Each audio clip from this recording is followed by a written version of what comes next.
এ খাদিজা, সারাদিন দিনের দাওয়াত দিছি, পেটে কিছুই নাই, ঘরে কোনো খাবার আছে কিনা?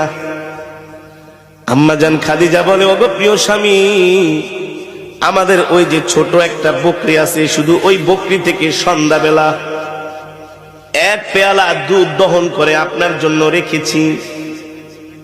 আর পাশের বাড়ির মানুষ হাদিয়া হিসাবে আমাদেরকে 4টা খেজুর দিয়ে গেছে। আমি 2টো খেজুর খেয়ে 2টো খেজুর আর এক পেয়ালা দুধ প্রিয় স্বামীর জন্য রেখে দিয়েছি। আপনাদের কাছে আমার প্রশ্ন, সারাদিন না খাওয়া মানুষের কি এক পেয়ালা দুধে কি পেট ভরে, তৃপ্তি মিঠে? আম্মা জান আয়েশা রাদিয়াল্লাহু তাআলা আনহা আল্লাহর নবীর সামনে দুধের পেয়ালা হাজির করলেন।